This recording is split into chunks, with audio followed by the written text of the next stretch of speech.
Kung mamahalin kita, hindi kita itatago o itatakas. Hindi ko ipagdadamot ang relasyon natin sa mundo. Gusto kong legal, maayos at walang tinatakbuhan, Amara. Dear Amihan Stories presents Rescued by the Young Attorney. Written by Ate Samuha, 21. Bakit ngayon ka lang, anak? Tanong ng nanay Helen ni Amara pagkakita nito sa kanya. Kahit puno ng bula ang kamay nito ay hinuwakan pa rin niya saka siya nagmano. Sorry po ma, nahirapan po akong sumakay ng jeep dahil puno ng mga pasahero. Magalang niyang sagot sa ina. Sa kasalukuyan ay 21 years old na si Amara de Sales at nasa 2 taon pa lamang siya sa kolehiyo. Business Management ang kanyang kurso. 2 taon siyang tumigil bago muling nakapag-aral dahil sa hirap ng buhay. Wala nga silang sariling bahay, kaya nakikitira lang sila sa bahay ng tito Haron niya, ang nakatatandang kapatid ng kanyang ina. Malaki ang pangarap ni Amara at sa kabila ng lahat ng pagsubok ay hindi siya kailanman nawalan ng pag-asa. Naniniwala siyang balang araw ay maaabot niya rin ang buhay na matagal na niyang inaasama. O sige, magpahinga ka na muna anak, saka mo ko tulungan dito sa labahan. Wika ng mama niya, umiling siya. Inilapag niya sa upuan ng dala niyang backpack at kahit naka-uniform pa siya ay tumabi siya sa ina para tulungan na ito sa paglalaba. Ayos na po ako ma, mas mabuting matapos na natin to na mas maaga para makauwi na rin po tayo, sabi niya. Bata pa lang siya ay namulat na siya sa trabaho ng kanyang ina. Ayaw niya ito nakikitang nahihirapan. Ayaw din ng mama niya na tumulong siya. Mas gusto nito maglaro lang siya o makipagkwentuhan na lang sa mga pinsan niya. Subalit mapilit siya, kaya wala rin ito nagawa. Single mom ang mama Helen niya, tinakbuhan ng kanyang ama. 20 anyos ito na maging isang ganap na ina. Sa pangalawang beses na na-inlove ito, sawi pa rin. Lalaki ang naging kapatid niya sa pangalawang failed relationship ng kanyang mama. Gayunpaman, salat man sa pera ay maayos naman ang pagpapalaki sa kanilang magkapatid. Napuno ang mundo nila ng pagmamahal at pangunawa ng kanyang ina.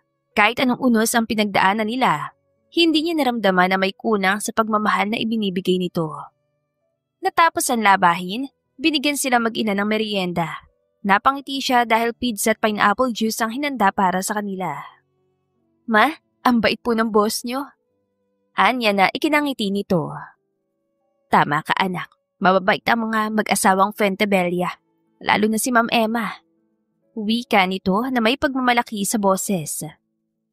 Bira na lang sa mayayaman ang may tunay na mabuting puso, yung bukal sa loob ang pagtulong sa kapwa.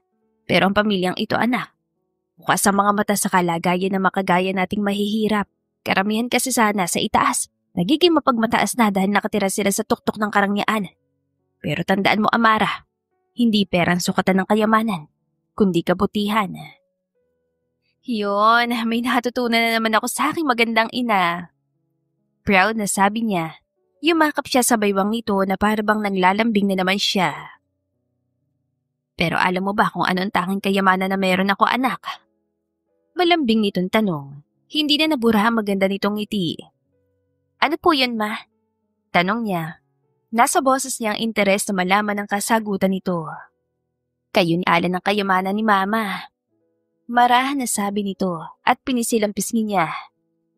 Hinigpitan na lang niya ang pagkakayakap niya rito.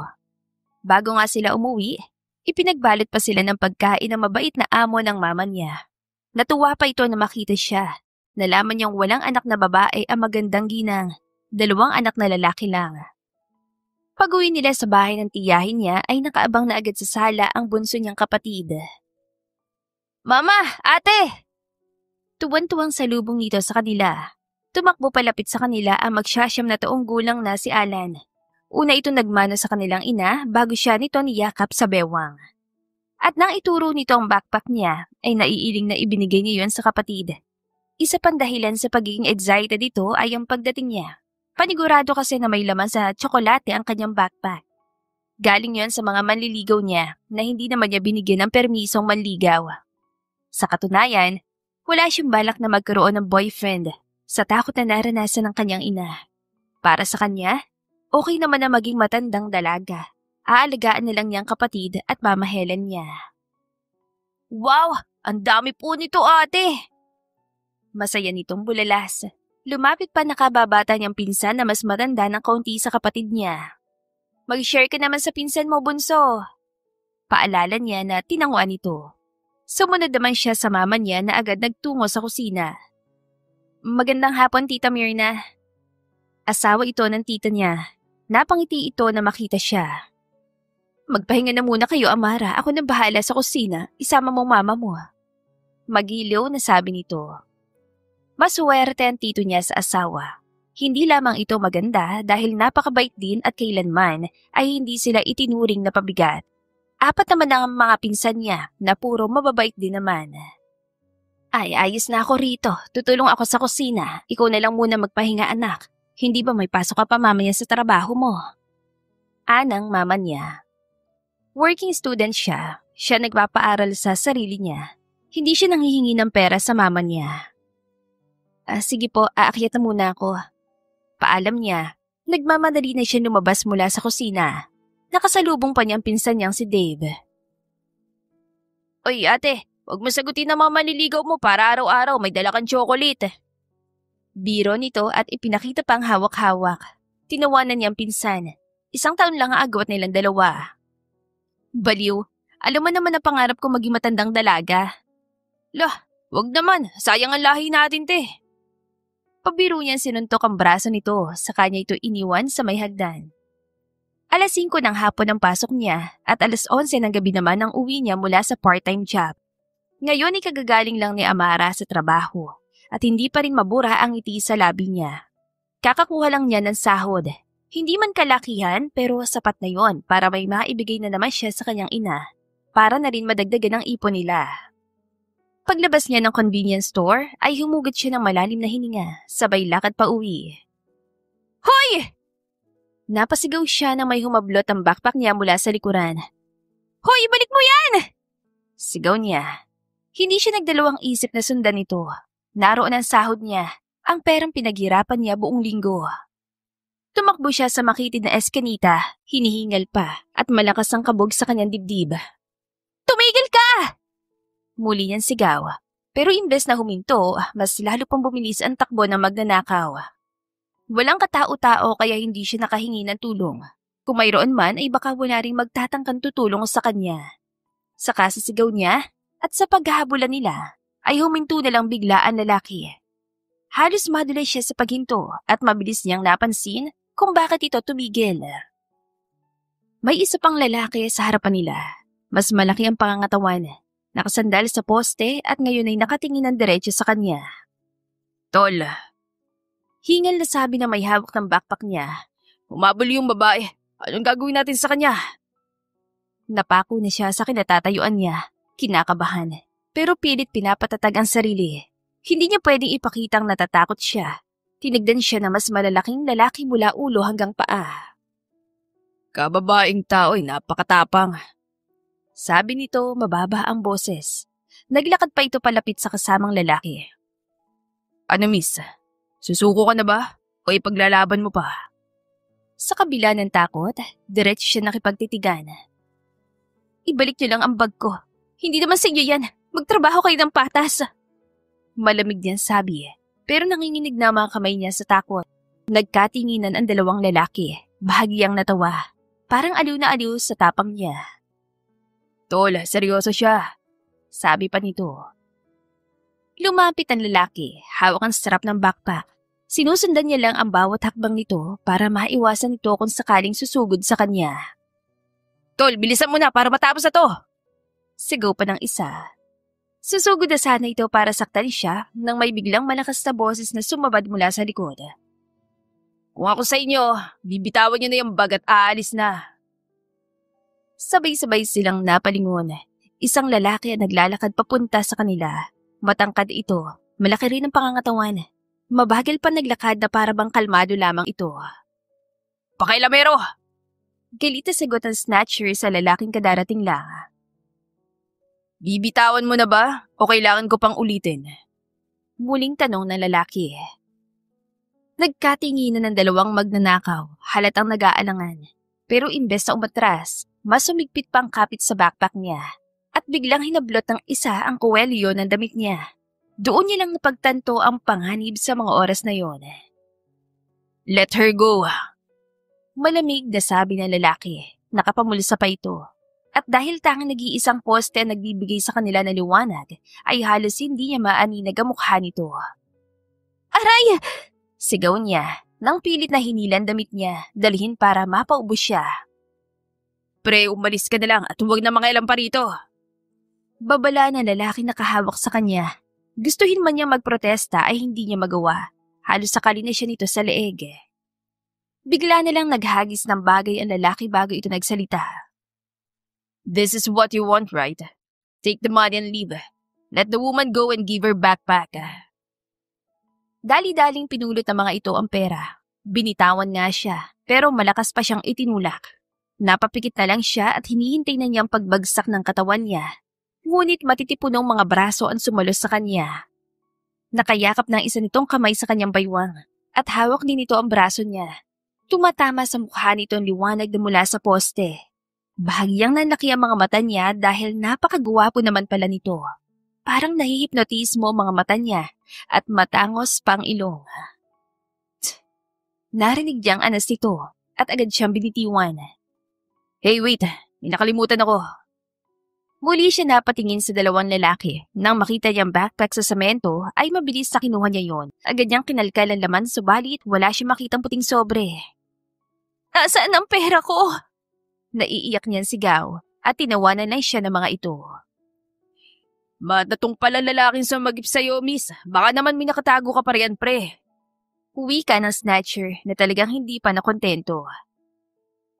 Binigyan ko na kayo ng pagkakataon na makalis. May pera na nga kayo. Pero ngayon nahihiling pa kayo.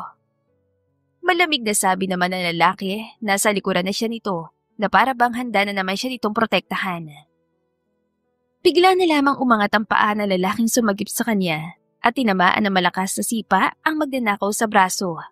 Napasinga pa siya nang sinundan niyo ng isang mabilis na suntok sa balikat, sapat na para ma-out of balance ang snatcher. Bago pa man ito makalapit ulit, ay isa-isang sumulpot ang 5 lalaki. Halatang makakasama iyon ng 2 snatcher. Mabibigat ang hakbang, may mga hawak na bakal at kahoy na tila napulot lang mula sa kung saan. Dahek, ang dami nila. Pabulong na sabi nito at dahan-dahan itong umatras palapit sa kanya. Nilingon siya nito, salubong pa ang kilay. Napansin niyang dahan-dahan na ring lumalapit ang masasamang lalaki. Naramdaman naman niya ang paghawak ng savior niya sa kamay niya. Napaigtad siya. Mainit ang pala nito. Hindi niya alam kung saan din nanggagaling ang nararamdaman niyang boltahe ng kuryente. Subalit, isinantabi niya muna yon dahil kailangan niya mag-focus sa nangyayari sa kasalukuyan. Ano nang gagawin natin? Kinakabahan na tanong niya. Narinig niya ang pagbuntong hininga nito. Yung ka lang ba kinabahan sa gulong pinasok mo, miss? Iritadong tanong nito sa kanya. Malamang, hindi ko naman alam na mangyayari ito eh. Naiiyak niyang wika. Muli itong napaismid. Halos dumikit na nga siya sa malaki nitong katawan. Sa pag-atras silang dalawa ay may naapakan itong maliit na kahoy na agad itong pinulot. Ginawa niya itong proteksyon. Parang naaaliw pa sa kanila ang tropa ng mga halang ang kaluluwa dahil patawa-tawa lamang ang mga ito. Bilang ako ng 3 sa kakatatakbo. Huwag na huwag kang lilingon. Sabi nito at sunod-sunod na tumungulang siya habang nakapikit. 1, 2. Hindi pa nga ito tapos sa pagbibilang ay agad siyang tumakbo. Narinig pa niya ang malutong na pagmumura nito at hindi rin nakatakas sa pandinig niya ang daing ng mga masasamang lalaki. Kung ano man ang nangyayari sa mga ito ay hindi na niya nilingon pa. Tuloy-tuloy lang ang pagtakbo niya. Mahigpit ang yakap sa backpack. At dahil kanina pa siyang tumatakbo, ay ramdam na niya ang panlalambot ang mga tuhod niya. Hindi na niya iyon nakayanan pa. Nadapa na siya at napadaing na maramdaman ang paghapdi sa kaliwang palad niya. Aray! Mama ko! Umiiyak na sigaw niya. Sinika pa niya makatayo pero wala na talaga siyang lakas pa. Tagaktak na siya ng pawis at hinahapo na siya para siyang kakapusin ng hininga. Ay lampa! Narinig niya ang pamilyar na boses ng lalaki. Agad siya nitong dinaluhan at buong lakas na pinangko. Napapikit siya nang tumatama ang mukha niya sa matigas nitong dibdib. Talagang tumakbo ito habang buhat-buhat siya. Kumapit ka sa akin. Kapag nahulog ka, hindi na ako magabalang balikan ka. Asik nito sa kanya. Ang sama mo! Sigaw niya pabalik. Niyakap niya lang ang isang braso sa leg nito. Wow, thank you miss. Ako pa ngayon na masama. Sarkastikong tanong nito. Kumunot lang ang noon niya dahil nakasunod pa rin ng mga lalaki. Bakit kasi walang katao-tao rito? Hindi na lamang siya kumibo. Aminado siya na kasalanan niya nangyayari ngayon sa kanila. Napagpada sila sa mataong lugar, kaya alam nilang hindi na susunod sa kanila ang mga snatcher. Naglakad na lang din ang lalaki ngunit nasa bisig pa rin siya nito. Ramdam niya ang hingal nito. Malinaw niya ulit na pagmasdan ang guwapo nitong mukha. May namumuo itong pawis sa noo. Tumutulo iyon pababa sa leeg nito. Mawang ang labi niya. Miski ang buhok nito ay basang-basa na. Ngunit bakit ganoon? Naliligo na nga ito sa sariling pawis pero matapang pa rin ang men's cologne na gamit ito. Wala siyang naamoy na kakaiba sa lalaki. Kaya pala parang wala lang sa kanya kahit madikitan pa siya nito ng pawis. Ang gwapo ko no? Nahulog ka na ba agad? Nakangisi nitong tanong. Nalukot na matangos niyang ilong. Hambog. Bulong niya, natawa lang ito sa kanya. Ang tabil ng dila, pitikin ko yan eh. Pananakot ito. Napataas lang ang kilay niya.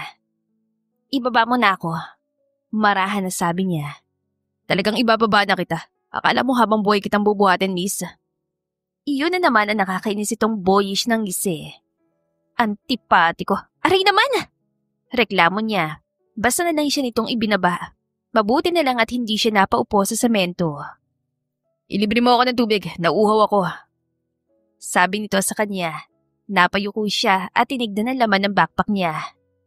Nalungkot siya. Wala talaga roon ng sobre. Wala na akong pera. Nauutal na tugon niya. Nag-init ang sulok ng kanyang mga mata. Next time, kung mangyayari ulit ito sa'yo, wag mo nang habulin na magnanakaw. Paalala nito. Sinalubong niya malamig ditong mga mata. Kapag naulit yon, gagawin ko pa rin ang ginawa ko. Hahabulin ko pa rin ang magnanakaw dahil pera ko yon. Sigaw niya. Namayuang ito at hindi makapaniwalang tinignan siya. Baliw ka ba? Hindi ka pa natuto sa nangyari kanina. Hindi mo alam kung ano mangyayari sa'yo kapag nagpumilit ka pa sa gusto mo. Paano kung mas masahol pang gawin sa'yo, ha? Itong tatay niya na pinapangaralan siya. Wala ka nang pakialam doon. Kaysa naman hayaan ko mawala na lang ang pera ko. Paggalit niyan sigaw. Importante bang pera kayo sa sarili mo? Mariin itong tanong, tila hindi makahinga sa inis. Aanin mong pera kung ikaw masasaktan. Padali lang hanapin ng pera, ikaw hindi. Mas malala pang pwedeng gawin sa'yo ng mga yon. Paano kung hindi ako dumating? Eh di pinagpiyastahan ka na nila. Wala akong pakialam, buhay ko to. Balik na sigaw niya. Namula mukha na lalaki sa frustration. Pera lang yun, miss. Gigil na sigaw pa nito. Oo na, gets ko, pera lang yun. Pera na pinaghirapan ko. Kisa naman sa'yo na konsentidor. Binigyan mo pa ng pera mga baliw na yun. Kung para sa'yo hindi mahalagang pera, pues sa akin ay napakahalaga nun. No, you're not getting it. You're missing what I'm trying to say. Your life is far more valuable. Money? You can always work for that. Napapadyak pa ito at iritadong ginulo ang buhok nito. Pero ikaw, hindi ka pwedeng palitan. Natulala na lang siya sa huling sinabi nito. Kasabay noon na mabilis sa tibok ng puso niya. Hindi nila kilala ang isa't isa. Pareho silang estranghero. Pero bakit nararamdaman niya na parang nag-aalala sa kanya ang lalaki? You can always work for money. Hayaan mo na sila. Huwag mo ilagay ang sarili mo sa delikadong sitwasyon. Hayaan mo sila mismo ang singilin ang karma nila. Wika nito sa mas mahinaho na boses.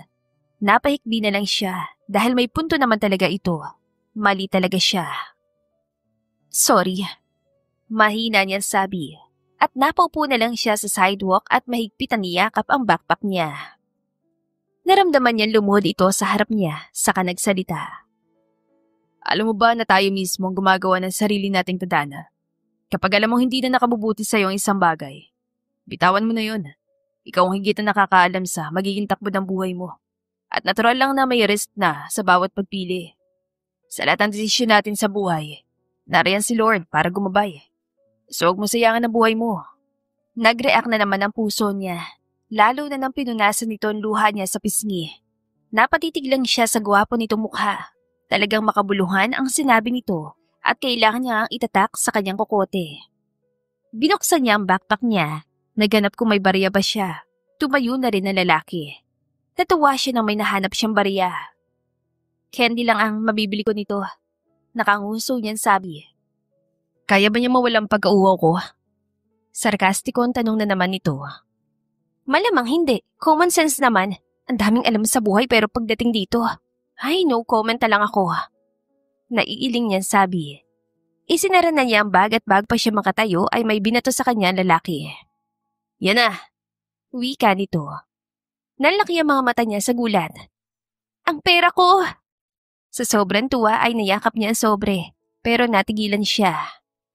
Bakit di mo sinabi na nakuha mo pala to? Balak mo rin ba tong nakawin sa akin? Wow! Nang ako sa pang magaling na babaeng to, mukha ba ako magdanakaw? Naiinis itong tanong, itinuro pa nito ang sarili. Mariin na nakatikom lang ang bibig niya dahil natatawa siya. Ang totoo ay nagbibiro lang naman siya. Alam naman niya mabuting tao ang lalaking sumagip sa buhay niya. Kasi kung hindi, bakit siya nito niligtas? Alam mo naman na mapanlin lang ang mukha ng mga tao. Sabi pa niya, parang uusok na ang butas ng ilong nito. What? Sigaw nito. Pabalik-balik na ito naglakad. Talagang na-offend ito sa kanya. Kumuha lang siya ng 100 mula sa sobre. Sa kanya yun binalik sa bag niya. Isinukbitan niya ang bag paharap. Iniabot niya rito ang isang puting panyo. Napatitik doon ng lalaki. Mukha kang artista. Sobrang gwapo mo kasi. Anya. Hindi nakatakas sa paningin niya ang pamumula na magkabila nitong tainga at parang namula rin ang pisngi nito. Dahek, Nicholas. Bulong nito. Nicholas palang pangalan mo. Maraming salamat sa pagsagip ng pera ko, Nicholas ha. Sabi niya, marahas na hinarap ulit siya nito. Hoy miss, hindi perang sinagip ko kundi buhay mo. Mariin na saad pa nito. Tumango naman siya at nagsalita. Oo nga, salamat dahil buhay ko talagang pera.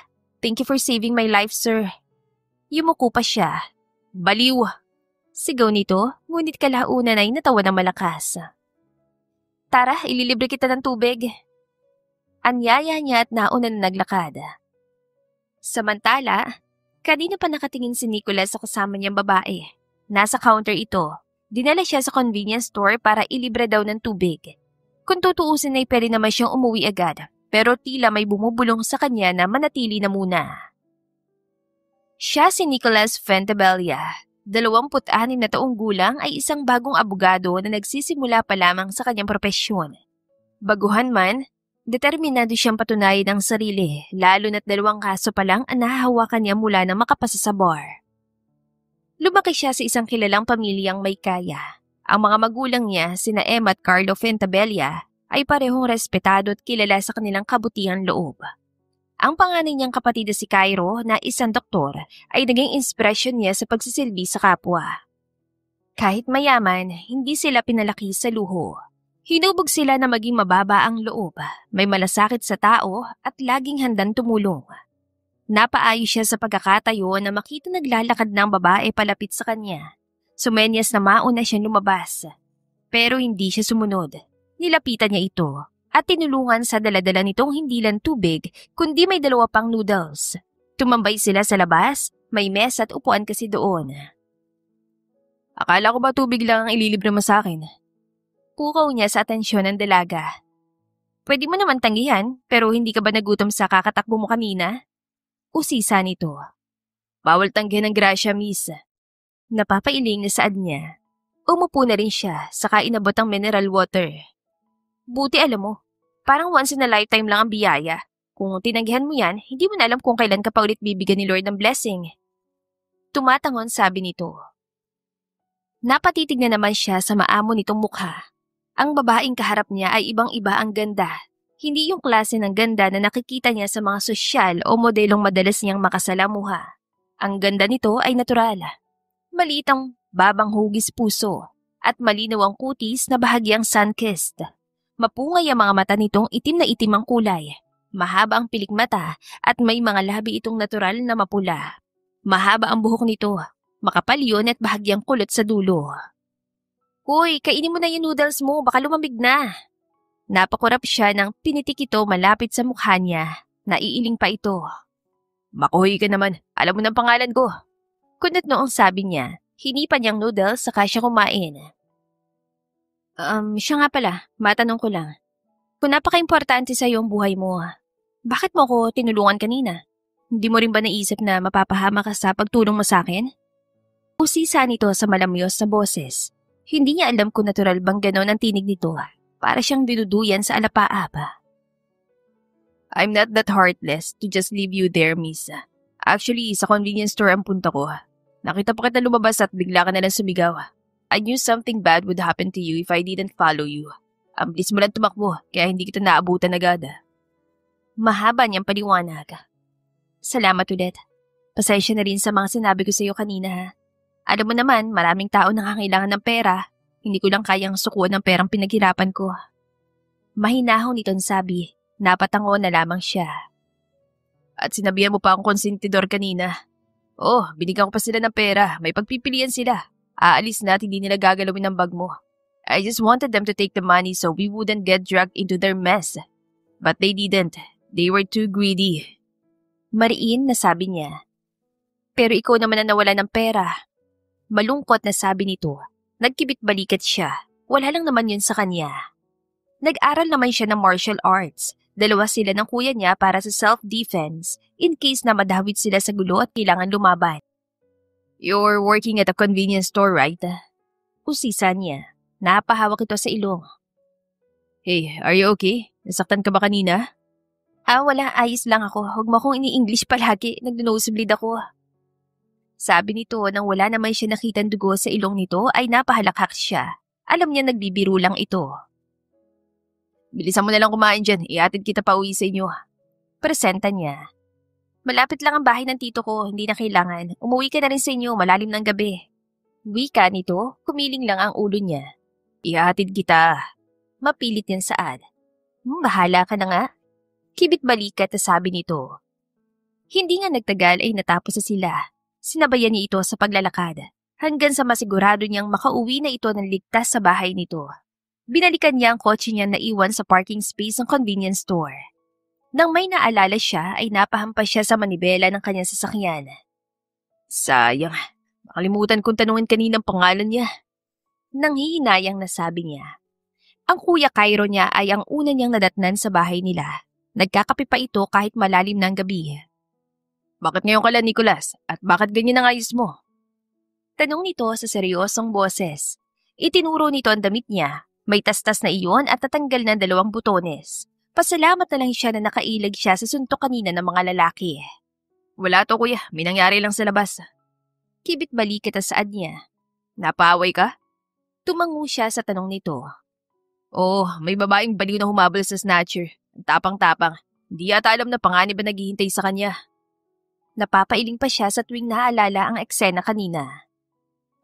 Nagmala knight in shining armor ka pala. Uwi ka nito. Natawa siya sa tinura ng kapatid. Inaway ako pagkatapos. Kaya siya raw napaka-importante sa kanya ng pera. Alam ko naman yun, pero mas mahalaga ang buhay, di ba kuya? Tinanguan naman siya nito. So, ano nangyari pagkatapos? Interesado pa nitong tanong. Maraming kasama yung 2 magnanakaw. Wala na akong choice kundi yan tumakas na lang. Sabi niya, napangiti sa kanya nakatatanda niyang kapatid. Tama yan. Hindi naman lahat ng tumatakas ay duwag. Minsan, yun ang tamang desisyon para mailigtas mo sarili mo sa kapahamakan. Usal nito. Tinapik pang balikat niya. So, nasaan ang babae? Nasa bahay na nila kuya. Alang naman kasama ko pa hanggang ngayon. Pamimiloso po niya sa kapatid. Napatas lang ang kilay nito. Baka matuwa pa si mami niyan. Nakangise nitong sabi. Siya naman ay napangiwi sa kanya ito tinalikuran. Mauna ka magdala ng babae sa bahay kuya. Kasi simula ako pa lang sa profession ko. Wika niya. Yes, I will. Sabi lang nito. Alam niya kasi na may girlfriend na ito. Good night kuya. Sigaw niya. Nagmamadali na siyang pumanik sa kanyang silid. Diretso agad siya sa banyo para maligo na. Sa kabilang banda naman ay nag-aabang ang ina ni Amara sa sala. Nang makita siya nito ay parang doon lang nakahinga ito na maluwag. Anak, bakit ngayon ka lang? Pinag-alala mo naman ako. Sorry po ma, Kumain pa kasi ako sa labas, may nakasalubong po akong kaibigan. Anya, hindi na niya sinabi pa nangyari sa kanya. Ayaw niya mag-alala ito. Akala ko kung napano ka na. Huwi ka nito. Huwag niyo akong alalahanin, ma. Tara na po, magpahinga na tayo. Si Alan po pala, ma. Bilhan niyo po siya bukas ng bagong sapatos, may sahod na po ako. Nakangiti niyang usal. Itago mo na yan para sa pag-aaral mo. Hindi nito natapos ang sasabihin nang bigla na lang napaubong kanyang ina. Meron po kayong ubo, ma? Hinagod niya likod dito. Tuloy-tuloy itong napaubo. Teka lang po, ma, kukuha lang po ako ng tubig. Akma na siyang aalis nang pinigilan siya nito. Wag na anak, sige na. Umakyat ka na sa kwarto. Ako nang bahala sa sarili ko. Pagtataboy nito sa kanya, nag-aalangan siya dahil parang hindi normal ang pag-ubo nito. Ma, okay lang po ba kayo? Tanong niya. Ayos lang ako, anak. Sige na, akyat na. Marahan pa siya nitong itinulak, kaya wala siya nagawa pa kundi sumunod dito. 3 araw ang nakalipas, muling nagpunta si Amara sa bahay ng boss ng kanyang ina. Sa loob ng 1 linggo ay 3 beses na naglalabada ang mama niya sa pamilya Fuentebella. Malayo pa lang siya ay naririnig na niya ang pag-ubo nito. Sabi nito ay simpleng ubo lang, pero umabot na ng 3 araw ay hindi pa rin ito gumagaling. Ma, ako na pong bahala riyan. Magpahinga na muna kayo. Malumanay na saad niya. Anak, ayos lang ako. Sabi nito. Pinilit pa rin ito ang sarili na maglaba. Ma, huwag na pong matigas ang ulo. Magpahinga na muna kayo. Ako na bahala rito. Giit niya. Inagaw niyang hawak-hawak nitong damit. Sige na nga, mapilit ka anak eh. Uwi ka nito. Nagsimula na siya sa pagkukusot ang damit at maya-maya ay nakita niyang pamilyar na puting panyo. Nagsalubong ang kanyang kilay. Sinuri pa niya yun na maayos. Napasinghap siya. Akin ba to? Nandito pang borda ni mama initial ko. Naguguluhan yan sabi. Hindi niya alam kung paano napunta doon ang kanyang panyo. Ma'am, I told you na huwag niyo pong gagalawin ang mga gamit ko. Narinig yan sabi ng isang barito ng boses na parang pamilyar sa kanya. Anong gamit ba kasi yun, anak? Tinig yun na mabait na ginang. Yung panyo ho, ma'am. Tugon ng lalaki. Napatingin ulit siya sa hawak niya. Huwag mong sabihin. Usal niya. Napatingin na siya sa mag-inang lumabas at pareho sila nagulat ni Nicolas na magtagpo mga mata nila. Napatayo siya at ramdam niya agad ang mabilis sa tibok ng puso niya. Hindi naman siya nahihiya kahit makita pa siya nito na nasa ganoong sitwasyon. Marangal na trabaho naman ang pagiging labandera at hindi niya yun ikinakahiya. Hey, ikaw, what are you doing here? Gulat itong tanong habang nakaturo sa kanya, subalit hindi niya pinansin ang lalaki. Tumingin siya sa ina nito. Good afternoon po, ma'am. Magalang niyang bati sa magandang ginang. Good afternoon din sa'yo, iha. Magiliw na bati nito pabalik. Napatingin pa ito sa panyong hawak niya. Nicholas, itong panyo bang hinahanap mo, anak? Napahawak sa batok ang lalaki. Napaiwas na ito ng tingin sa kanya. Parang bigla ito nahiya. Hindi nga po sa akin yan, ma'am. Pinahiram lang yan. Nauutal na sagot nito sa ina. Don't worry, son. Hindi naman ito mawawala. Ikaw talaga. Anyway, kilala mo ba si Amara? Tanong nito sa anak. Nag-aalangan na usal nito. Napako ang tingin sa kanyang ina na nagpapahinga. Nakatingin na rin ito sa kanila. Nang balingan siya nito ay umiling lang siya. Huwag sana nitong babanggitin na nangyari sa kanila. Ano po ma'am, nagkakilala po kami sa pinagtatrabahuhan ko pero hindi ko po masasabi na kilala na talaga namin ang isa't isa dahil minsan lang po yun.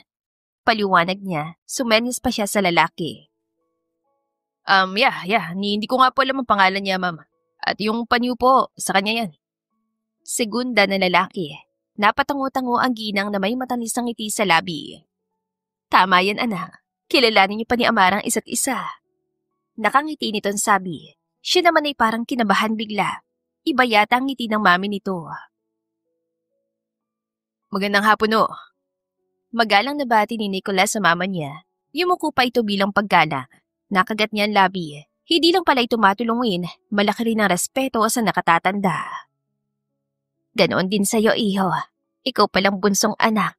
Yung kapatid mong si Doc lang ang nakikita ko. Anang mama niya.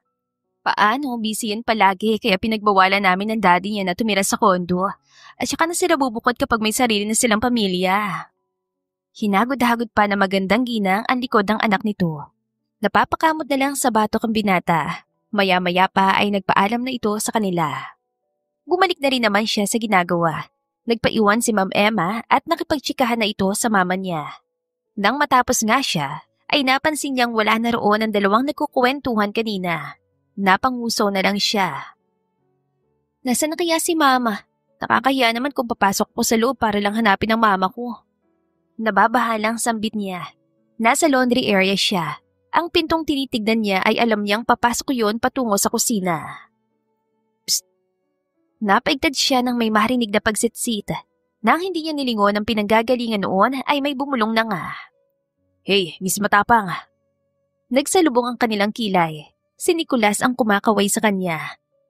Anong kailangan mo? Tanong niya. Kumaway ulit ito na para bang gusto nitong lumapit siya. Kaya agad siyang sumunod. Bakit? Are you done? Usisa nito.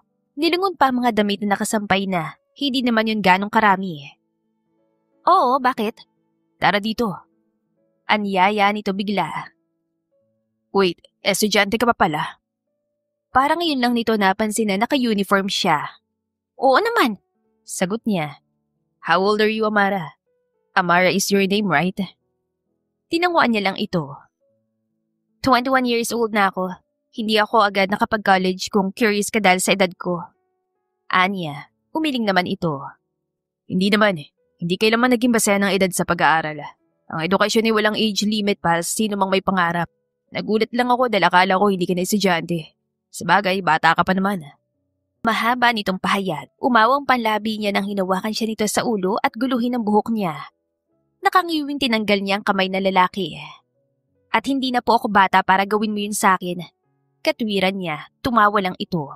Nang hinila siya nito papasok ay wala na siya nagawa pa. Maupo ka lang dyan.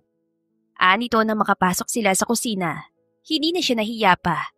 Umupo na siya sa high stool sa harap ng counter. Sinundan niya ng tingin si Nicolas. Binuksan ito ang fridge saka naglabas ang pitchel ng juice. Kumuha na rin ito ng baso. Nakita mo bang mama ko? Kasama siya ng mami mo eh. Wika niya. Nagsali na muna ito ng juice para sa kanya saka ito nagsalita. Oo, nasa sala lang sila. Hayaan mo muna magpahinga doon ng mama mo. Chinichika pa siya ni mami. May ubo kasi si mama, baka mahawa pang mami mo. Nag-aalala niyang sabi. Nagkibit-balikat lang ito, parang hindi man lamang natakot sa posibilidad na mahawa sa sakit ang ina nito. Inom ka muna ng juice. Gusto mo ba ng French macarons? Ay, bakit ko pa yung tinatanong? Naiiling na sabi nito. Mayaman ka pala, Nicolas. Anong trabaho mo? Usisa niya. Base sa itsura nito ay alam niyang hindi nito estudyante. Di ako mayaman. Sila mami at daddy lang yun. Baguan pa lang ako sa pagiging abogado. 6 na buwan pa lang mula nang pumasa ako sa bar. 2 kaso pa lang nahawakan ko. Swerte namang naging successful pareho dahil hindi naman masyadong mahirap ang mga kaso. Masaya nitong pagkukwento. Nahihimigan niya sa tono nitong pagiging proud sa sarili. Dapat lang naman itong maging proud at hindi biro ang maging abogado. Ang talino mo pala kung abogado ka. Komento niya. Nakangiti itong umupo sa tapat niya. Sabay lapag ng tinutukoy nitong French macarons. Hindi naman. Salamat sa merienda. Nakangiti niyang usal. Kung hindi ka naging abogado, ano yung second option mo sa propesyon? Doktor, katulad ni Kuya Cairo. Role model ko siya eh.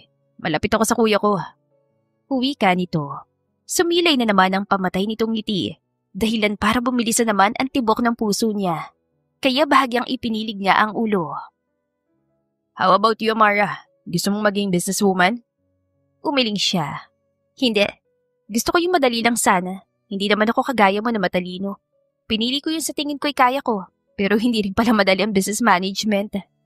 Paliwanag niya. Napatango ito. Pinasadahan pa siya nito ng tingin. Nailang naman siya kasi alam niyang mukha ni siyang dugyot. Pasensya ka na sa itsura ko ha.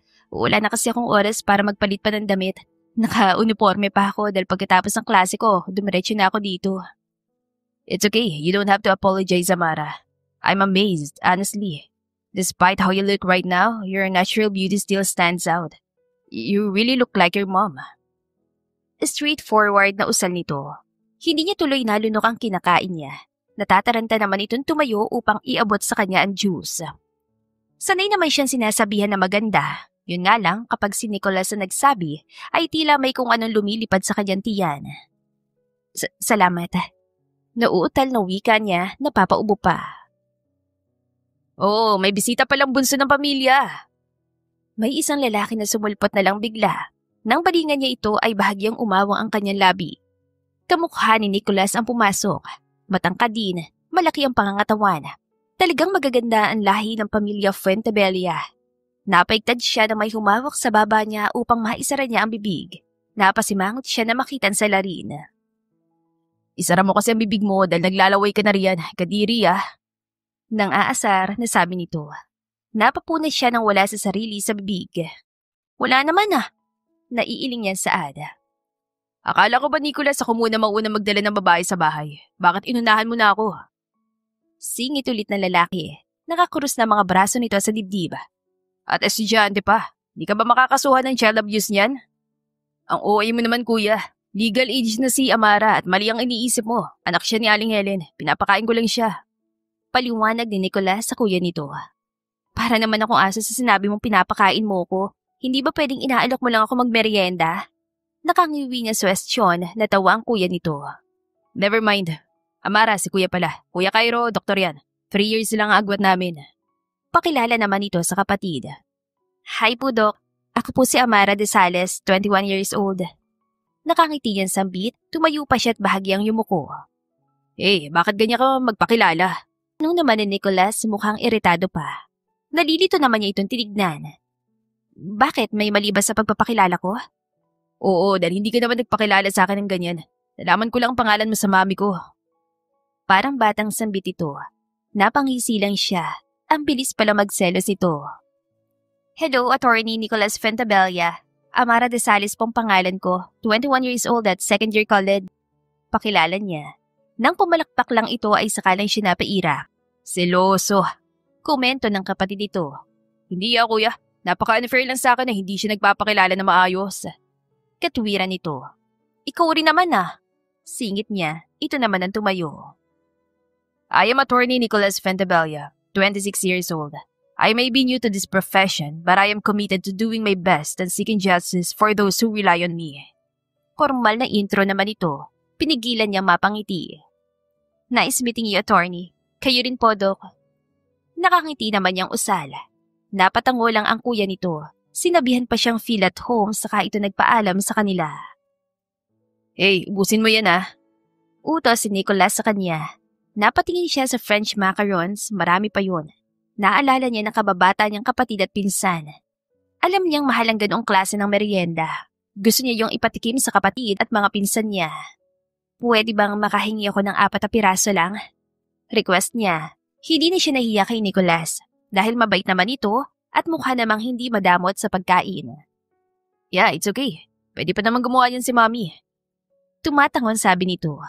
May makakulit na pinsan kasi ako, tapos may 9 years old pa akong kapatid na lalaki. Pagkukwento niya. Just get whatever you want, Amara. Nito na may ngiti sa labi. Gusto kitang maging kaibigan, pero natatakot ako na baka maabuso ko ang kabaitan mo, Nicholas. Napatas ito ng kilay.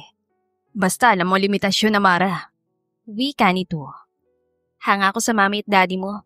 Magandang pagpalaki nila sa inyo ng kuya mo. Sana ang kapatid ko lumaki rin na mabait at maginoo. Anya habang inaalala ang kapatid. Panigurado yan.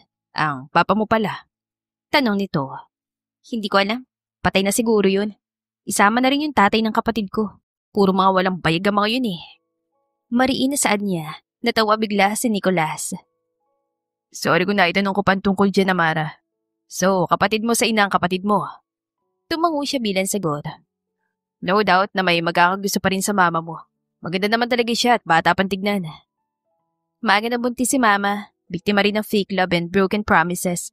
Pero ang rupok din ng mama ko Hindi na siya natuto. Naiiling na sabi niya. I think okay lang naman yun dahil nagkaroon ka pa ng kapatid na lalaki. Blessing yun ni Lord. May tagapagtanggol na kayo, may itatayong lalaki sa pamilya nyo. Hindi kayo basta-basta apihin ng iba. Nito. Lahat na lang talaga na lumalabas sa bibig nito ay puro positive. Tama ka. Hindi ko naman yun pinagsisihan pa. Pero ako, gusto ko maging single na lang forever. Takot ako matulad sa mama ko. Amara, iba ka at iba ang kwento ng mama mo. Oo, nasaktan siya noon, pero hindi ibig sabihin na pareho rin ang kapalaran mo. Hindi ka nakatali sa nakaraan niya. Paalala nito. Napanguso siya dahil may naalala siya sa sinabi nito. Ikaw rin naman na nagsabi na tayo ang gumagawa ng kapalaran natin. Kaya ako, praktikal na. Iniiwasan ko na yung mga bagay na kinakatakutan ko. Pangangatwiran niya. Tama ka, lesson learned yun para sa'yo. Pero huwag mong pigilan ang sarili mong maging masaya. Huwag mo unahin ang mga negatibong iniisip. Kung magmamahal ka, siguraduhin mo handa ka at siguraduhin mo hindi mo ibibigay ng buong sarili mo sa isang tao. Huwag ka lang magtira. Timbangin mo kung ano ang tama para sa'yo. Mahaba na naman itong paalala sa kanya. Ang dami mo talagang alam. Hindi na ako nagtataka kung bakit ka naging abogado. Natatawa niyang sambit. Mas lalo siya namamangha kay Nicolas. Basta Amara, patunayan mo sa sarili mo na ibang magiging kwento mo. At ang para sa mama mo, para sa kanya lang. Hindi niya rin naman deserve yun. Hintayin niyo na lang ang karma sa mga tatay niyo. Tiyak na malaki ang singil sa kanila. Ang pagtalikod sa responsibilidad ay may malaking parusa kay Lord. Dugtong nito. Wala na. Nakuha na yata ni Nicolas ang puso niya. At ngayon, ay nakangiti na sila sa isa't isa. Hindi pa yun mapuputol kung walang tumikim. Sabay pa sila napaiwas ng tingin. Mukhang nagkakamabutihan na kayo Anang mami nito. Nahiya naman siya bigla. Napasarap nga ang kwentuhan nila ni Nicolas. Maga naman kasi itong kausap. Parang nawala pa nga ang pagod niya sa paglalaba. We're friends, ma'am. Sabi po yan ni Amara. Huwi ka ni Nicolas. Itinuro pa siya. Na mapatingin siya sa gawin ng mama niya ay nakangiti rin ito. Kumusta naman ang anak ko, Iha? Mabait ba siya? Minsan ay maloko lang yan si Nicolas. Anang ginang. Oo nga po, ma'am Sang-ayon niya. Emma, uuwi na po pala kami. Salamat sa merienda. Paalam ng kanyang ina, agad siyang tumayo. Uuwi na kami, Nicolas. Anya, ito naman ang natatarantang napatayo. Wait, ibabalot ko muna to. Sabi nito. Hindi rin naman nagtanong pa ang mami nito kung para saan ang pagbabalot ito ng pagkain. Mas lumapad pa nga ngiti na makitang ibinigay nito sa kanyang macarons. Next time, pwede mong isamang kapatid mong Amara. Ipagbibiko siya ng cake. Magiliw na saad ng ginang. Salamat po, ma'am. Tiyak pong matutuwa ang kapatid ko.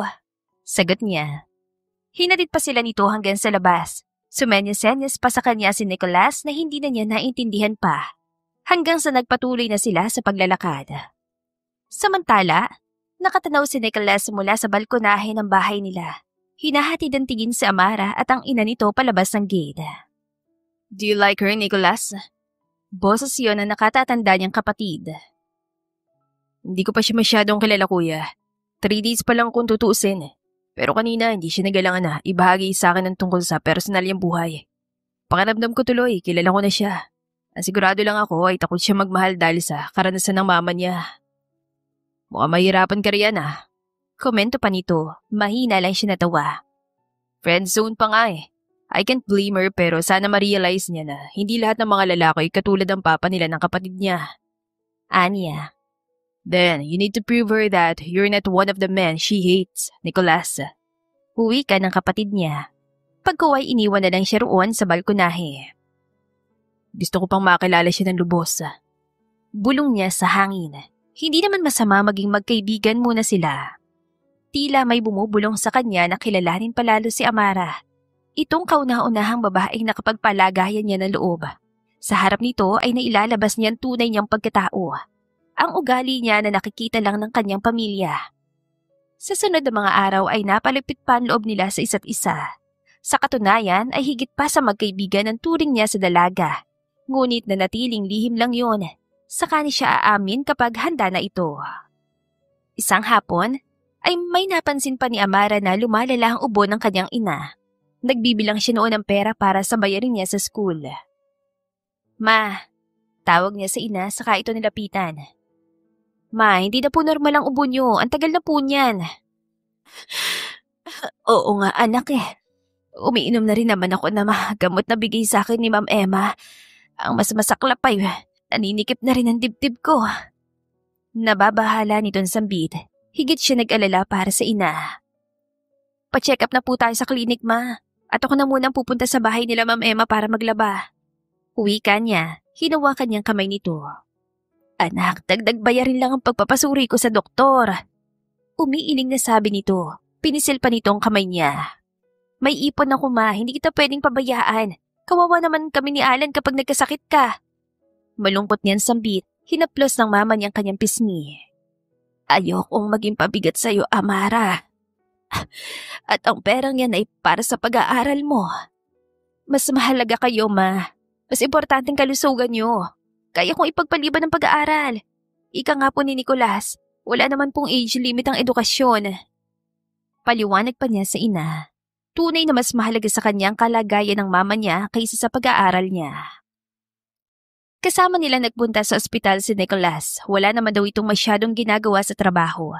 Sa halip nga na pupunta sila sa klinika, ay dinerecho sila ng binata sa ospital. Pinasikaso nito sa nakatatandang kapatid ng mama niya. Amara, ilibre mo naman ako ng kape. Anito, sabay kalabit sa kanya. Kasalukuyan kasi silang nasa waiting area habang kausap ng mama niya si Doc Cairo. Lo, kautong mayaman, ako pa malilibre. Mura lang naman ang instant coffee nila sa cafeteria. Sige na, libre mo ng kaibigan mong abogado. Pangungulit pa nito sa kanya. Ay, sige na nga. Pinaglika yata ni Mama Emma sa kakulitan eh. Anya kay Nicolas. Hinatak na niya ito patungo sa cafeteria. Habang naglalakad sila ay hindi na niya pinansin pambahagyang pagbundol ng mga kamay nila. Sanay na siya dahil madalas yung mangyayari na para bang sinasadya rin ito. Isa, Nicolas, kanina ka pa ha? Sita niya. Siniko pa niya ito pero hindi ito nagpatinag. Mas dumikit pa ito lalo sa kanya. Dito ka na maghintay, ako nang bibili. Tinuro niya ang bakanteng mesa. Sumaludo lang ito sa kanya sa kaprenting na upo. Pagbalik niya ay agad niya nakita si Nicolas pero hindi ito mag-isa. May kausap itong doktora. Magkalapitan dalawa at mukhang masaya pang nagkukwentuhan. Parang may kumurat sa dibdib niya. Hindi niya maintindihan kung bakit. Magkaibigan lang naman sila. Pero bakit gano'n ang nararamdaman niya? Wala siyang lakas sa loob na lumapit sa mga ito. Nakita niyang bahagyang yumuko si Nicolas. Parang may sinasabi sa doktora na ikinatawa nito. Lalong sumikip ang dibdib niya. Ano ba naman to? Bulong niya sa sarili. Nagpalinga-linga siya. Nagkunwaring may hinahanap. Pero sa totoo lang, gusto na niyang umalis. Kaya huminga siya ng malalim at dahan-dahan tumalikod. Dala-dala pa niyang request itong kape. Subalit abala naman ito sa ibang babae. Nababaliw na yata ako. Bakit ganito na lang ako makareact? Naiiling niyang tanong sa sarili. Hindi nagtagalay narinig niya ang boses si Nicolas. Amara, bakit mo naman ako iniwan doon? Napatingin siya sa binata ng ilang saglit saka nag-iwas ng tingin. Ayaw lang kitang istorbohin, Nicolas. May kuusap ka namang iba eh. Ha? Si Doktora Arian?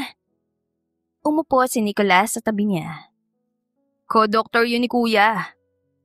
Mukha naman kayong busy. Alang na malapitan ko pa kayo. Ang saya-saya mo nga habang kausap ang doktora na yun. Malamig niyan sabi. Sandali itong nanahimik. Ngunit ramdam niya ang pagtitig nito sa kanya. Amara, nagsiselos ka ba? Napasinghap siya sa sinabi nito at agad umiling. Hindi bakit naman ako? Hindi mo kailangan i-deny sa akin, halata naman eh. Putol ni Nicolas. Hindi maitagong bahagyang ngiti sa labi. Anong pinagsasasabi mo? Bakit naman ako magsiselos sa Ber? Hysterical niyang bulalas. Subalit parang nararamdaman niyang iyon na nga yata ang nangyari. Nagsiselos nga ba siya? Parang ayaw niya rin kasi makita ito na may kasamang ibang babae. Tapos masaya pang nag-uusap. Sumisikip ang dibdib niya. Ang defensive mo naman. Kunat noong komento nito.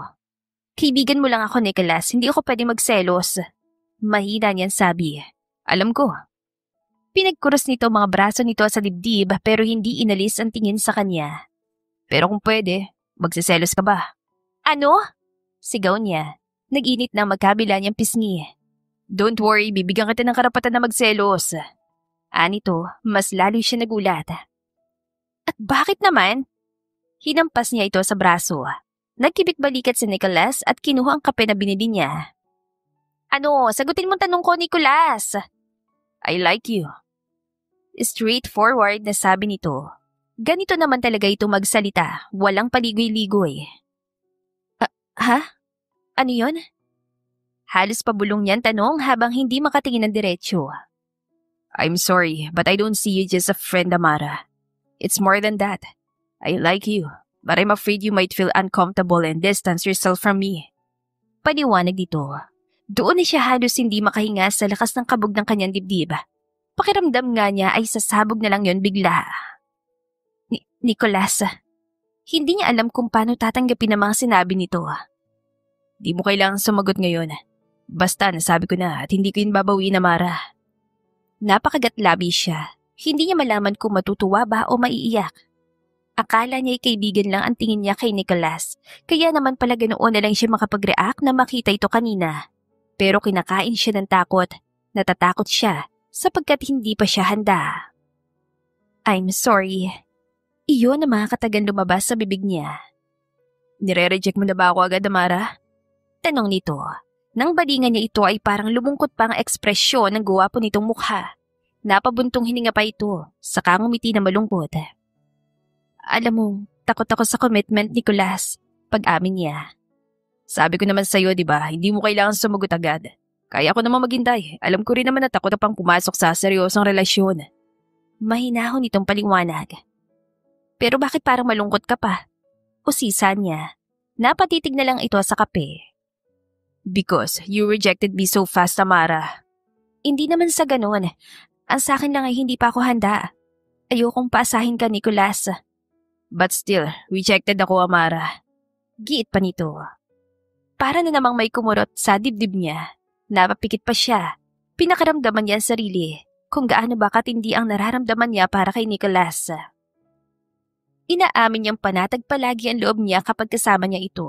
Napapasaya siya nito sa simpleng hirit nito na kahit nangaasar na ay hindi umaabot sa puntong napikon siya. Sa tingin ko, gusto rin naman kita, Nicholas.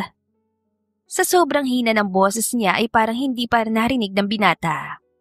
Sa lubong ang makapal nitong kilay na nakatingin sa kanya. What? What did you say, Amara? Mas lalong bumilis ang tibok ng puso niya. Wala ni siyang lakas ng loob na ulitin pa mga katagang yun. Wala. Nauutal niya sagot.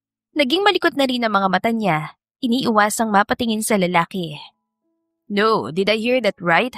That you like me too, Amara? Narinig mo naman pala, bakit mo pa pinapaulit sa akin? Kunot noong tanong niya. Ito naman ang nabigla. Natawa na siya nang makita ang reaksyon nito. Hindi ko nga rin alam kung saan magsisimula.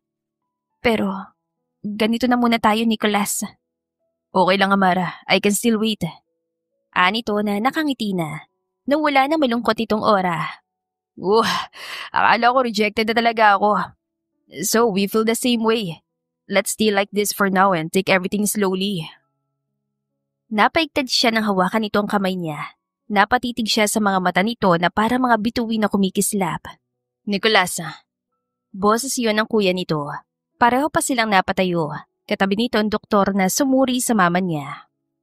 Kuya, ano ng kondisyon ni Tita Helen? Tanong ni Nicholas sa kapatid nito. Napatingin sa kanya ang kuya nito. Base pa lang sa itsura ay mukhang hindi magandang resulta ng pagsusuri sa kanyang ina. Pneumonia ang pasyente. Meron kami nakitang pamamagat infection sa bahagi ng baga niya. Kailangan siya mabigyan ng agarang gamutan upang maiwasan ang anumang komplikasyon.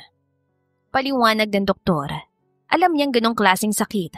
Kaya naman palaging umuubo ang kanyang ina. Na minsan daw ay halos hindi na ito makahinga. Itong reseta, Amara. Kailangan mong bilhin ng mga ito. Baling sa kanya ni Doc Cairo. Si Nicholas ay kumuha noon at iniabot sa kanya. Nalula siya sa dami ng gamot na nakasulat. Para siyang mawawala ng malay dahil hindi na nga simpleng ubo lang ang nararamdaman ng mama niya. Kung wala sa mga oras na iyon si Nicholas ay hindi na niya alam ang gagawin niya. Nabigla siya. Hindi niya tanggap na may karamdaman ng mama niya na pinagkukunan niya ng lakas ng loob. Samantala'y hindi umalis si Nicholas sa tabi ni Amara. Sinamahan niya ito sa pharmacy para bumili ng mga gamot. Gustuhin man niyang bayaran ng gamot ay pinigilan niya ang sarili. Baka sabihin nito na naaawa na siya. Kahit ang totoo ay puro paghanga lang ang nararamdaman niya para rito. Nakaalalay lang siya habang pabalik na sila sa ospital upang balikan ang mama nito. Nakatulala lang ang dalaga, panay pang buntong hininga. Kaya mo to, Amara, at magtiwala ka lang, gagaling si Tita Helen. Pagpapalakas loob na sambit niya. Napangiti na ito kahit may lungkot sa maganda nito mga mata. Paano kung wala ka ngayon sa tabi ko, Nicholas? Marahan itong tanong. Nagulat na naman ang sistema niya dahil doon. Mas magiging matatag ka, Amara. Kilala na kita. Hindi ka basta-basta iyak na lang. Pinapaalalahanan na kita na maging positibo, kaya wag mong isipin ng mga bagay na ikapanghihina mo para harapin ang pagsubok na ito. Kailangan ka ng mama mo. Huwag mong ipakita sa kanya na malungkot ka. Ipakita mo na matatag ka. Mahaba niyang paalala sa dalaga. Nang may tumulong luha sa pisngi nito ay mabilis niyang pinunasan. Hinagkan niya ito sa noo, saka ito kinulong sa mga bisig niya. Kasama mo ako palagi, Amara. Iyon ang kanyang pangako. Nasasamahan niya lagi si Amara. Subalit hindi naman niya inaasahan na magiging hadlang pala ang trabaho niya. Nabigyan siya ng mabigat na kaso at nasundan pa yon ng sunod-sunod. Kung ipagpapaliban niya ang bago niyang career, alam niyang masisira iyon. Ngayon pa nga lang ay may pangarap na siya kasama ang babaeng napupusuan niya. Si Amara naman ay halos ibuhos ng oras sa pagtatrabaho. Ang dami na rin niyang part-time job at meski ang pag-aaral niya ay ipinagpalibanan niya. Tumulong ang tiyuhin niya kahit maliit lang ang sweldo nito bilang security guard sa shopping mall. Ayaw niya sana maging pabigat pa sila ngunit iginigiit ito ang tulong. Pagdating niya sa ospital ay ang tita na niya nagbabantay. Masama ang pakiramdam niya sa katunayan. Subalit natigilan siya na makitang pamilyar na lalaki na kausap ng kanyang ina. Anong ginagawa mo rito? Malamig niyang tanong na mamukhaan niya ito. Ang lalaking tinakbuhan noon ng kanyang ina, ang tatay ni Alan. Siyempre, hindi niya ito makakalimutan. Nag-angat ang tingin ng lalaki, nagulat sa presensya niya, bagamat ngumiti pa rin. Amara. Tawag nito. Tinatanong ko ho kayo kung anong ginagawa niyo rito. Hindi ba't wala ka namang pakialam sa mama ko? Anak, hayaan mo na muna magpaliwanag at tito Hari mo. Malumanay na sabi ng mama niya. Ma, ano naman nung ipapaliwanag niya sa akin kung bakit tinalikuran niyo noon ang responsibilidad niya sa inyo? Nakakunot ang noong tanong niya, parang kinakampihan pa ito ng kanyang ina. Hindi niya alam. Hindi ko sinabi sa kanya na buntis ako noon, anak. Paliwanag nito. Natigilan siya dahil hindi niya alam ang tungkol doon. Paalis na siya papuntang ibang bansa. Hindi ko kayang ipilit na isama niya ako. Wala akong karapatang guluhin ang buhay niya noon. Palipat-lipat ang tingin niya sa mga ito at naguguluhan lang siya sa pangyayari. So anong plano niyo, Mama? Tatanggapin niyo po ulit siya? Sunod-sunod niyan tanong. Amara, gusto kong bumawi sa mama mo. Alam kong mali ang ginawa ko noon. Sana pinili ko na lang manatili sa tabi ng mama mo. Nagsusumamong sabi pa nito. Halos lumuhod na rin sa harap niya, kaya napaatras siya at napailing. All this time pala, ako lang itong may galit sa inyo. Kasi akala ko niloko niyo lang si mama at tinalikuran yung responsibilidad niyo. Pero bakit ngayon lang? Mag-9 years old ang kapatid ko. Ngayon ka lang nagpakita? Anak, tawag sa kanya na mama niya. Akala niya sadyang malas lang ang mama Helen niya sa pag-ibig.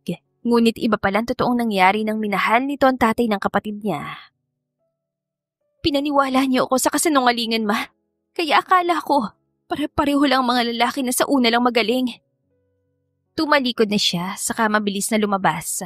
Narinig pa niyang pagtawag sa kanya ng mga ito, ngunit hindi niya pinansin. Ramdam niyang bumibigat ang dibdib niya. Halo-halong galit, pagkalito at sakit na hindi niya alam kung kanino dapat ibato.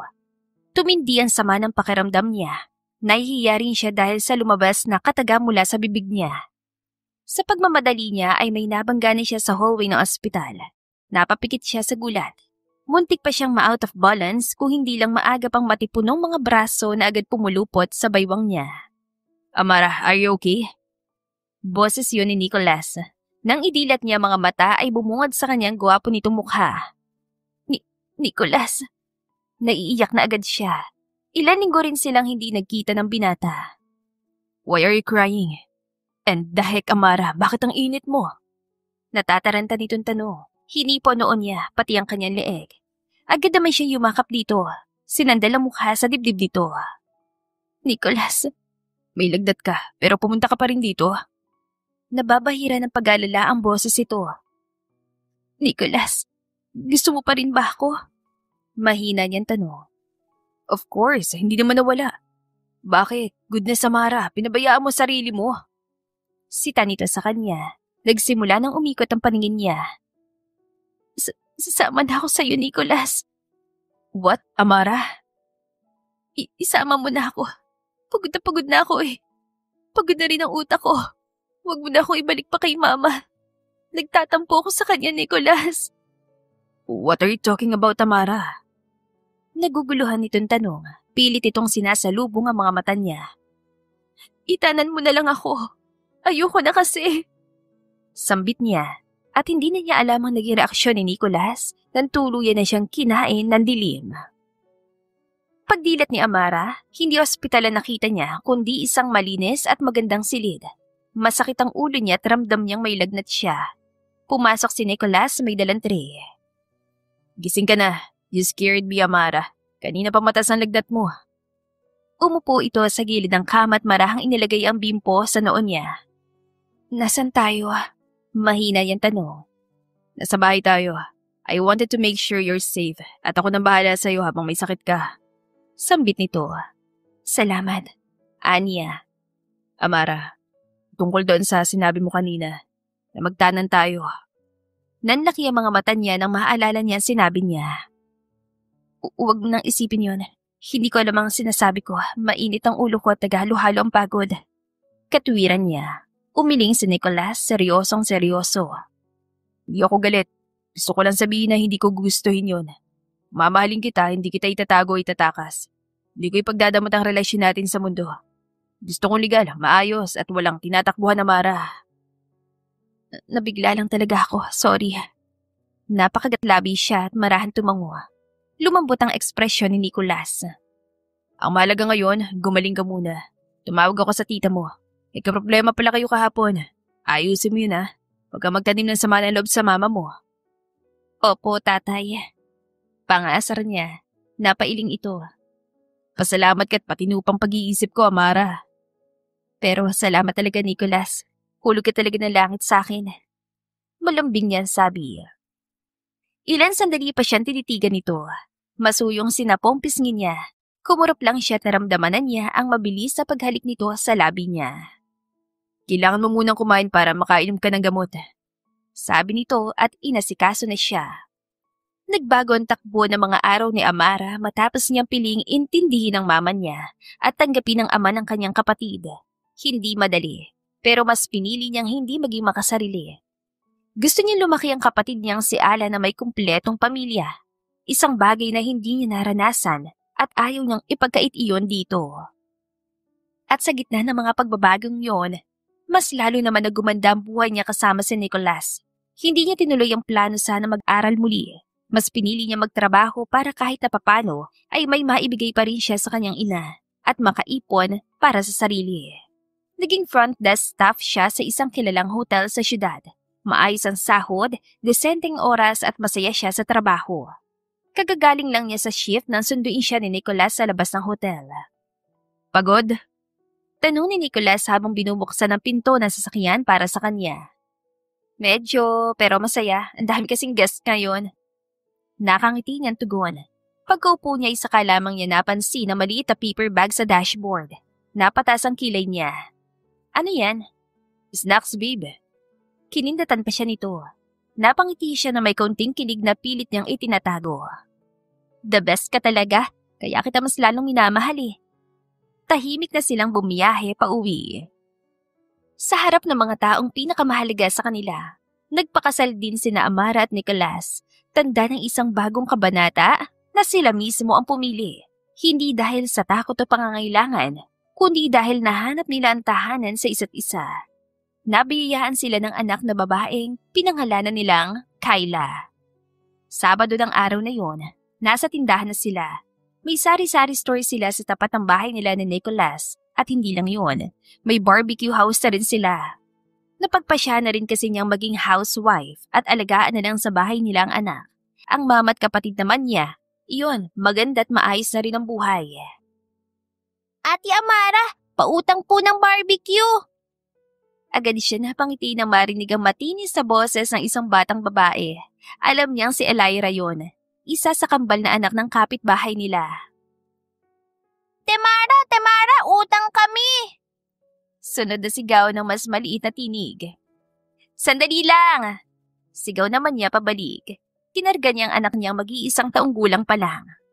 Matamis ang ngiti ang sumalubong sa kanya paglabas niya ng tindahan. Nakaupo na mga ito at kumakaway sa kanya. Baby Kayla, hello! Chorus ng kambal na sina Elira at Tyro. Hello! Panggagaya pa ng mas maliit na bata. Gumalaw sa bisig niyang unikaihan niya. Narinig pa niya ang munti nitong pagbungusngis. Natutuwa talaga siya sa tuwing nakikita niya mga ito. Ngunit nagtatagal ang titig niya sa kambal. Para kasing pamilyar ang mga ito sa kanya. Parang may kamukha, pero hindi naman siya sigurado. Wait lang ha, wait muna natin si Kuya Nicholas. Nakangiti niya sabi. Sige po, Ate Amara. Si Elira sumagot sa kanya. Umupo siya sa tabi ng batang si Christopher. Ito nakababatang pinsan ng kambal. Pinisil niya ito na ikinangiti lang ng bata. Ate Amara, may dumi po ba sa mukha ko? Inosenteng tanong sa kanya ni Tyro. Wala naman. Napapansin ko lang na parang may kamukha kayo ng kakambal mo, Tyro. Di ko lang maalala kung sino, pero parang kakilala ko rin. Kudot noon sambit niya. Baka po may nawawala pang anak si Mami. Sabad ni Elira na sinabayan ng mahihinang bungisngis. Temara, anak po, Mami! Singit pa ng batang katabi niya. Natatawang pinisil niya ulit ito sa pisngi. Ikaw talaga, Chinito. Ginagaya mo mga pinsan mo. Naaaliw na saad niya. Nandito na palang regular customer natin, ha? Napalingon siya sa asawa niya na kadarating lang. Wala rin itong trabaho ngayon. Kuya Nicholas, hindi pa po kami magbabayad. Umuutang lang po kami. Katuwiran ni Tyro. I know, kiddo. Natatawan sabi nito. Nilapitan sila at hinalikan pa siya sa noo bago ito humalik sa kanilang anak. Kuya Nicholas, hindi ka naman po siguro malulugi dahil lagi kaming nangungutang, no? Tanong ni Elira. Pinapanood niya lang ang mga ito. Hindi yan. Sagot ni Nicholas. Kung gusto niyo po, kuya, mangutang ka na rin po sa bake shop namin. Si Mami Tala naman po ang bantay. Tiyak po, pautangan ka ni Mami. Daldal na naman ni Tyro. Paano kung hindi ako pautangan ng Mami niyo? At sinakiyan pa nga na magaling niyang asawa ang bubuit. Si Elira naman ngayon na nagsalita. Ay, hindi po pwede, Kuya Nicholas. Ang unfair naman po nun. Kami nga po umuutang ng barbecue nyo tapos ikaw hindi pwede. Utang, kuya! Utang, kuya! Sigaw na naman ng batang maliit, pumapalakpak pa. Nang magtagpo mga mata nila ni Nicholas ay kinindatan pa siya nito. Naiiling na napangiti na lang siya. Kalaunan ay kumakain na ang unang customer nila ngayong umaga. Umuwi rin ang mga ito pagkatapos. Sa sumunod na mga araw ay nagbakasyon sa bahay nila si Kuya Cairo. Wala pa itong asawa dahil hindi naman natuloy ang kasal nito. Isang araw ay nagtaka siya kung bakit bigla na lang itong umalis na para bang may hinahabol. At nalaman nila na ang kambal na sina Tyro at Elira ay anak ng Kuya Cairo nila. Kaya naman pala sila pamilyar dahil kamukha nga sila ni Kuya Cairo. Tuwan-tuwang sabi niya. Katabi niya nakaupo ang asawa. Nasa bisig nito ang anak nila. Tadhana nga naman, masyado mapaglaro. Sabi nito. Nakangiting sumandal naman siya sa balikat ng asawa. Humalik pa ito sa sentido niya. Buti hindi masyadong komplikadong relasyon natin, mahal. Malambing niyan sambit. Yes, because our story is different. Babe, thank you for choosing me even with the fears you carry from your mother's past. I love you and Kayla with all my heart. May sinseridad na sabi nito. Siyempre, malakas ka sa akin. Mahal ka rin namin ni Kayla. Salamat din sa mahabang pasensya, mahal. Uwi ka naman niya. Pareho na sila nito niyakap. Sa huli, natutunan ni Amara na hindi niya kailangang ulitin ang mga pagkakamali o sakit na pinagdaanan ng kanyang ina. Ibang kwento niya, ibang landas na para sa kanya. Sabi nila, history repeats itself. Pero hindi sa mga taong natuto na sa sariling pagkakamali o sa pagkakamali ng iba. Bawat tao ay may sariling panahon para gumaling, magmahal, at magsimula uli. The End. Kung nagustuhan ninyo ang aming istorya, ay huwag kalimutan na mag-like at subscribe. Mag-iingat po tayong lahat. To God be the highest glory. Hanggang sa muli. Paalam!